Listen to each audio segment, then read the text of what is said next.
हड़बड़ी में गड़बड़ी हो गई। काकी जी की तबीयत की खबर सुनते ही मैंने मोटरसाइकिल निकाली। तभी धर्मपत्नी जी पीछे से बोली कि मैं भी साथ चलती हूँ, लेकिन इस खटारा पर मैं पत्नी को साथ कैसे ले जा सकता था, वह भी इतनी धूप में। ऊपर से रास्ता भी उबड़ खाबड़।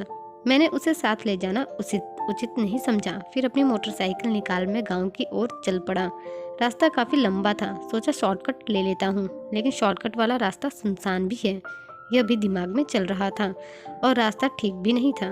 मुश्किल से 10 किलोमीटर चला ही होगा मैं, तभी एक पीछे से आ रही कार ने मुझ पर कीचड़ उछाल दिया। मैं पूरा कीचड़ से सराबोर हो गया। मुझे बहुत गुस्सा आया। ध्यान से देखा तो उस कार में 4 लड़के थे, जो काफी हल्ला करते हुए अपनी कार को आगे बड़ी तेजी से ले गए। मन तो किया कि खूब चिल्लाऊं, पर लेकिन क्या फायदा होता चिल्लाकर। ऊपर से मेरी हालत भी खराब। अपनी हालत देखता तो कभी कभी अपनी मोटरसाइकिल को देखता। दोनों की हालत खस्ता हो चुकी थी और ऊपर से चिलचिलाती धूप। आज का तो पूरा दिन ही खराब था। यह बड़े घर के लड़के पता नहीं अपने आप को समझते क्या हैं। इंसान को तो इंसान समझते ही नहीं है। ये बिल्कुल तमीज नहीं है गाड़ी चलाने की इन्हें। माँ बाप गाड़ी खरीद देते हैं और ये अपनी मनमानी करते फिरते हैं। जरूर दारू पीकर गाड़ी चला रहे होंगे। एक तरफ वैसे ही मेरा दिमाग खराब हो रहा है काकी जी के बारे में सोचकर, और ऊपर से यह सब। थोड़ी देर आगे ही बढ़ा था कि देखा कि एक छोटी सी दुकान पर वही कार खड़ी थी और वह चारों लड़के बाहर उस दुकान पर खड़े थे। मैंने सोचा कि बड़े बाप के लड़के हैं, सिगरेट पी रहे होंगे। मन किया कि अभी जाकर उनकी खैर लूं, उनको सुनाऊं कुछ, लेकिन उनको देखकर मेरी हिम्मत ना हुई, क्योंकि वो लड़के मुझसे कद काठी में और हट्टे खट्टे भी थे। मैंने अपनी हालत देख अपना इरादा बदल लिया और अपनी मोटरसाइकिल से उन्हें घूरता हुआ आगे की तरफ चल पड़ा। अभी 5 किलोमीटर आगे बढ़ा ही था कि मेरी गाड़ी बंद हो गई। मुसीबत कम थी, जो एक और मुसीबत आ गई। गाड़ी खड़ी कर देखा तो शायद पेट्रोल कम होने की वजह से गाड़ी बंद हो चुकी थी। थोड़ा हिलाया डुलाया, लेकिन कुछ भी ना हुआ। हड़बड़ी में मैंने शॉर्टकट तो ले लिया था, लेकिन इस चक्कर में मैं गाड़ी में पेट्रोल भरवाना ही भूल गया था। और ऊपर से इस गाड़ी का रिजर्व स्विच भी खराब हो चुका है, जिसमें पता ही नहीं चलता है कि पेट्रोल भी है या नहीं। और पेट्रोल पंप यहाँ से कम 15 किलोमीटर की दूरी पर था। मेरे पास और कोई चारा नहीं था सिवाय गाड़ी को खींचकर पेट्रोल पंप तक ले जाने का। ऊपर से यह धूप और मैं गाड़ी को खींचता हुआ पेट्रोल पंप की तरफ बढ़ते हुए जा रहा था।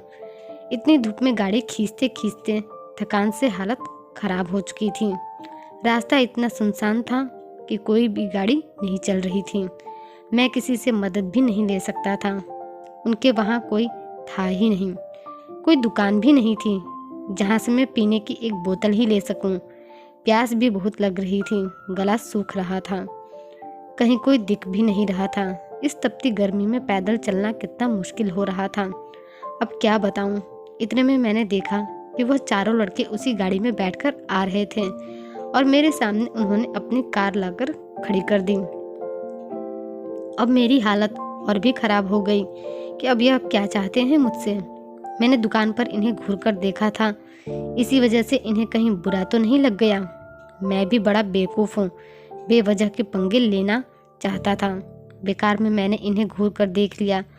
आखिर घर जाकर तो कपड़े वैसे भी धोने ही थे।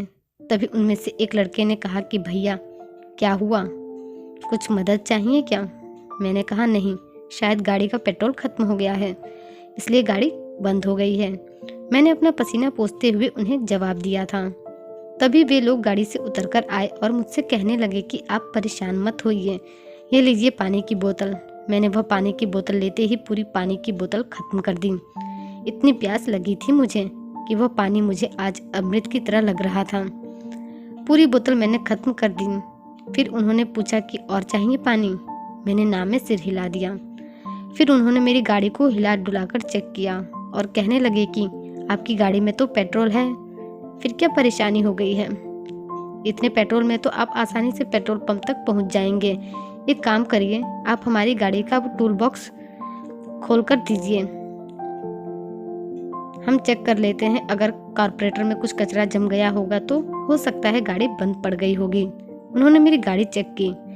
मेरे लिए वह काफ़ी परेशान थे। सब चेक करके उन्होंने मेरी गाड़ी स्टार्ट कर दी। अपनी गाड़ी को स्टार्ट होता देख मेरी जान में जान आ गई।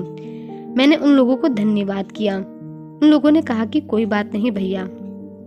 फिर वह अपनी कार से आगे की तरफ निकल पड़े। मैं भी अपनी बाइक को स्टार्ट करके उनके पीछे ही अपनी मंजिल की तरफ निकल पड़ा। रास्ते भर मैं यही सोचता रहा कि मैं बेवजह ही उन लड़कों पर गुस्सा हो रहा था, जिनकी वजह से मेरे कपड़े गंदे हो गए थे। लेकिन इससे ज़्यादा तो उनके कपड़े गंदे हो गए मेरी गाड़ी बनाने के चक्कर में। मैं गलत था। यह आवारा और बिगड़े लड़के नहीं, आज के युवा और समझदार हैं, जो मुसीबत पर लोगों की मदद करना भी जानते हैं। यह सोचते सोचते पेट्रोल पंप भी आ चुका था। फिर मैंने अपनी गाड़ी में पेट्रोल भराया और काकी के गांव पहुंच गया। वहां जाकर देखा तो डॉक्टर को बुला लिया गया।